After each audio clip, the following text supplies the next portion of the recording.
আজকে আপনাদের একটা মানে ভিডিও নিয়ে কথা বলবো, যেটা পুরো লেম লজিক নিয়ে করা, যাদের এদের ভিডিওতে আসলে কোনো লজিক থাকে না। এটা নন লজিক একটা সামান্য একটা বিষয় নিয়ে এরা বড় একটা কাহিনী তৈরি করে।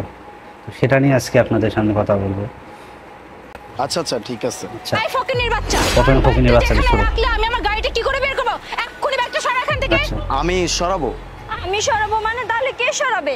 আমরা। আচ্ছা। আর আমি বুঝি না এত এক্সপেন্সিভ একটা গাড়ির সামনে এরকম একটা 2 টাকার ব্যাগ কিভাবে তুই পার্কিং করিস? চলেই তো কিভাবে আচ্ছা পার্কিং করে। রিল্যাক্স, আমি সরা দিচ্ছি। তাড়াতাড়ি। এই ধাক্কা মারছিস কেন? শরীরে শক্তি নাই? আর এটা না তোর বাইক, চাবি দিয়ে স্টার্ট দিয়ে নিয়ে যা না তাড়াতাড়ি। আমি কিভাবে গাড়িটা স্টার্ট দিব? আমার কাছে তো চাবি নাই। এই চুপ, ছোট লোকের বাচ্চা, মুখে মুখে কথা বলিস না। আগে তো তুই ভুল করছিস, আবার মুখে মুখে তর্ক করতেছিস। আর দেখ ও ড্রেস আপগুলো কি পরছে, একটা স্যান্ডেল মনে 50 টাকার একটা জুতা পরে আসছে। এরকম একটা সস্তা বাইক আমাদের গাড়ির সামনে দাঁড়া করে রাখছে, তার উপরে আবার মুখে মুখে তর্ক করতেছে। আবার বলতেছে যে গাড়ি চাবি কোথায় পাবো? তো গাড়ি চাবিটা কি আমরা দিব তোকে? এই ফকিন্নির বাচ্চা, হ্যাঁ তোর অবস্থা তুই দেখা। তোরে খাটারা বাইকটা নিয়ে যা আমাদের গাড়ির সামনে রাখলে, একটা বাড়িতে ভাবছিস যে গাড়িটার সামনে যে খাটারা বাইকটা রাখছি, গাড়ি মালিক যদি দেখতে পায় তো লাত্তি মেরে আমাকে বের করে দিবে। আজব ব্যাপার, আপনারা আমার সাথে এমন ব্যবহার কেন করতেছেন? আমি তো আর আপনাদেরকে হেল্প করতে আসছি, আর উল্টো আমাকে অপমান করতেছেন। আসলে তো এই তুই কি সাহায্য করবি রে? তুই কি সাহায্য করবি? বরং তুই আমাদের সামনে প্রবলেমটা রাখছিস। বড় প্রবলেম। তাড়াতাড়ি ব্যাগটা সরা। চাবি নেই এতে ছোট লোক। স্যার আমাদের না ভুল হয়ে গেছে, আমাদের মাফ করে দেন। আসলে তো ভুল হইছে। এভাবে কথা বলাটা আমাদের একদমই উচিত হয় না। আমাদের তো উচিত আপনাদেরকে সম্মান দিয়ে কথা বলা। তো স্যার আপনাকে না সম্মান দিয়ে কথা বলছে, আপনি দয়া করে আপনার বাইকটা নিয়ে এখান থেকে যাবেন, আমাদের একটু উদ্ধার করবেন আপনারা। আমি না বুঝতে পারতেছি না যে আপনারা কেন আমার সাথে এভাবে কথা বলতেছেন আর আমাকে অপমানই বা কেন করতেছেন। আমি আপনাদেরকে হেল্প করতে চাচ্ছি, আর আপনিও তো উল্টাপাল্টা কথা ডাইরেক্ট বলে দিতে পারেন যে বাইকটা আমার। আমার যদি হতো আমি এতক্ষণ চালায় নিয়ে চলে যেতাম। বাইকটা আমার না, দ্যাটস ওয়াই আমি এভাবে ঠেলে ঠেলে সরাই দিচ্ছিলাম, আর আমাকে উল্টাপাল্টা কথা শোনাই দিচ্ছেন। দেখ না ফকিন্নির আবার নতুন কথা, এই বাইকটা নাকি তোর নাই ফকিন্নির বাচ্চা। তাহলে এই ব্যাগ যদি তোর না হয় তাহলে তুই কি আম্বানি নাকি? মানে এর থেকে বড় গাড়ি তোর আছে নাকি? ছোট লোক ফকিন্নির বাচ্চা জানি কোথাকার। তোর মতো ফকিন্নির সাথে না এই বাইকটা যায়, বরং এই বাইক কেন তোর মতো ফকিন্নির সাথে তো যায় সাইকেল। সাইকেল তাই না রে দোস্ত? সাইকেলও অনেক বেশি বলা হয়ে গেছে।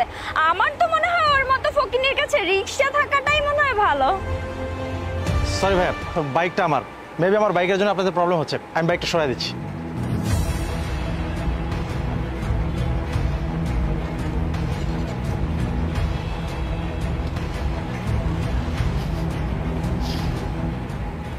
সরি।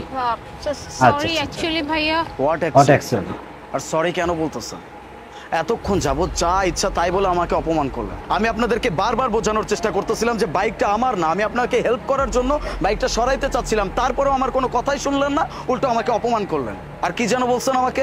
ছোট লোক, ফকিন্নি, পোশাক আশাকের অবস্থা খারাপ, 50 টাকা দামের একটা স্যান্ডেল পরে আসছি। হ্যাঁ পরে আসছি, সমস্যাটা কোথায়?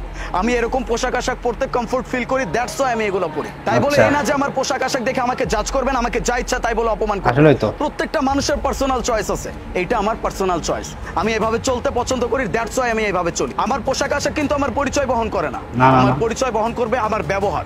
আর আপনাদের যে ব্যবহার আপনারা দেখাইছেন তাতে আমি বুঝে গেছি আপনাদের পরিচয় কতটা স্ট্যান্ডার্ড হইতে পারে। বাই দ্য ওয়ে, ছোট লোক ফকিন্নি কাকে বলছেন আপনারা? এই যে আপনাদের গাড়ি নিয়ে এত বড়াই করতেছেন না, এরকম গাড়ি আমার গ্যারেজে 10টা পড়ে আছে। আপনাদের পিছনে একবার তাকান দেখেন, ব্ল্যাক কালার একটা গাড়ি দেখা যাচ্ছে, সেই গাড়িটা আমার। এখানে দাঁড়িয়ে আমি আমার একটা ক্লায়েন্টের জন্য ওয়েট করতেছিলাম, তার সাথেই কথা বলতেছিলাম। আপনাদেরকে হেল্প করার জন্য আমি গাড়িটা সরাইতে নিছিলাম, কিন্তু আপনাদের মতো মানুষ না মানুষকে শুধুমাত্র অপমান করতে জানে, মানুষের পরিচয় না জেনে তাকে যা ইচ্ছা তাই বলে অপমান করতে পারে। আসলে তো একটা কথা বলে দিই, কান খুলে শুনে রাখুন। মানুষকে সম্মান করতে শিখুন, ভালোবাসতে শিখুন। মানুষকে যদি আপনি সম্মান করেন, রিটার্ন হিসেবে আপনিও সম্মান পাবেন। আর যদি সম্মান না করেন, আজকে হয়তো আমি আপনাদেরকে ছেড়ে দিলাম, ছাড়তে পারে, অনেক কিছু বলে দিতে পারে, তখন কতটা খারাপ লাগবে তখন বুঝতে পারবেন।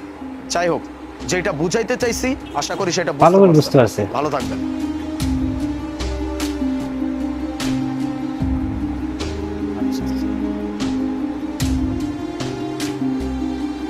হ্যাঁ, এই যে খুব ভালোভাবে বুঝতে পারছে, দর্শকও বুঝতে পারছে যে আসলে এই ভিডিওটা কি জন্য তৈরি হয়েছে, ভিডিওটার মূল আকর্ষণটা কি।